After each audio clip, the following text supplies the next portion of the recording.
conquête de la souveraineté passe avant tout par l'exploitation des ressources nationales au profit de nos populations.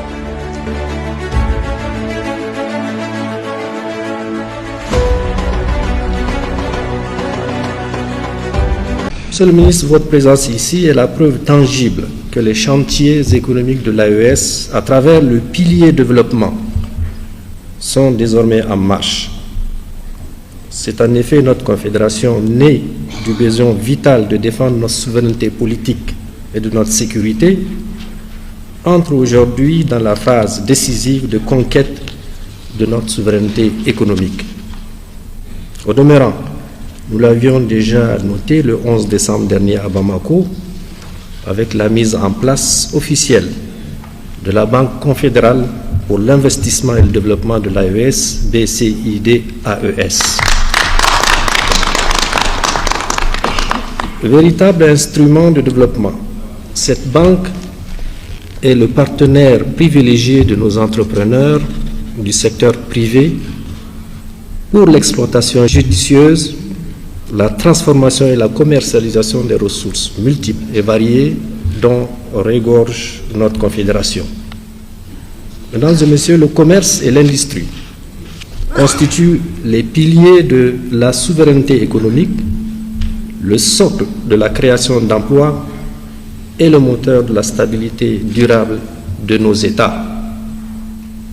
La réunion ministérielle de ce matin a pour thème, vous l'avez rappelé, quelles réformes pour un secteur privé en harmonie avec la vision de l'AES. Je voudrais lancer un défi.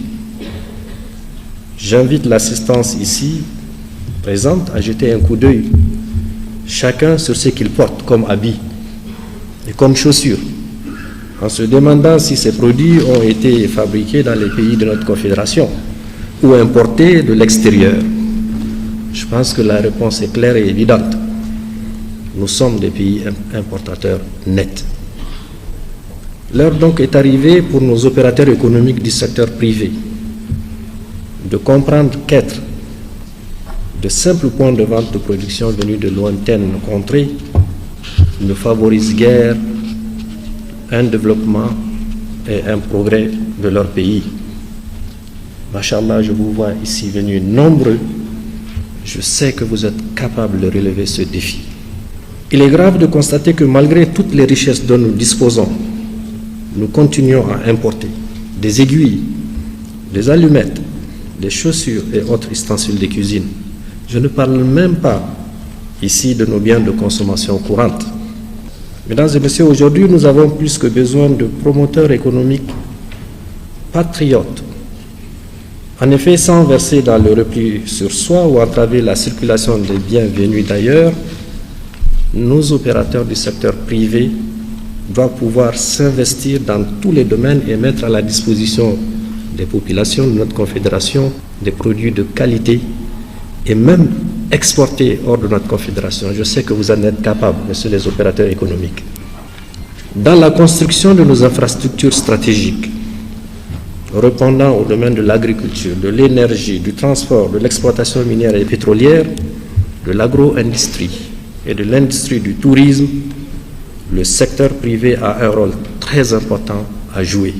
Pour marquer notre volonté, le président de la République du Niger, chef de l'État, le général d'armée Abdrahmane Tchani, a signé une ordonnance dont vous connaissez le contenu local. Cela afin de permettre aux Nigériens de tirer le maximum d'avantages de toute exploitation de nos ressources. Toutes les dispositions sont prises pour faciliter, créer les conditions d'attrait à l'investissement privé. Des dispositions fiscales, effectivement, sont prises. Au Mali, où le président de la Confédération, le général d'armée Assimi Goïta, a pris également plusieurs initiatives pour permettre aux opérateurs privés de pouvoir investir au Mali. C'est le cas au Burkina Faso, où le capitaine Ibrahim Traoré, président de la République, a également consacré plusieurs actes pour faciliter l'investissement. pour les opérateurs économiques de notre confédération. Mesdames et messieurs les opérateurs du secteur privé, je sais que les chambres de commerce et d'industrie de notre confédération se rencontrent. M. Moussa, ici présent, a pris plusieurs initiatives. Vous avez pris ces initiatives pour créer une synergie d'action pour votre participation à l'exécution du vaste chantier que sera l'Alliance des États du Sahel. Vous ne devez pas être des spectateurs de cette dynamique régionale, mais les architectes de la transformation structurelle de nos économies.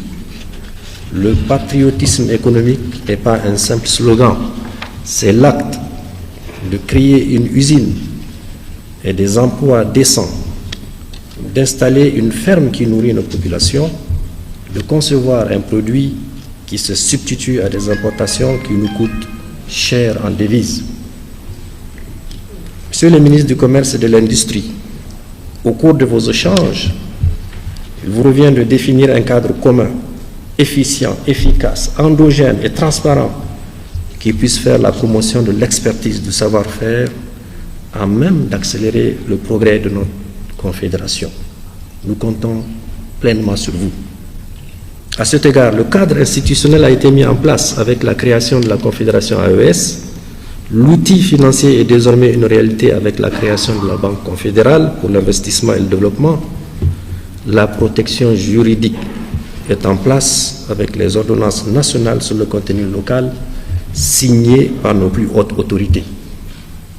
Il vous revient à présent de fixer des objectifs concrets de substitution de certains biens de consommation courante que nous importons aujourd'hui à grands frais et au détriment de la création d'emplois et de la valeur ajoutée dans nos pays.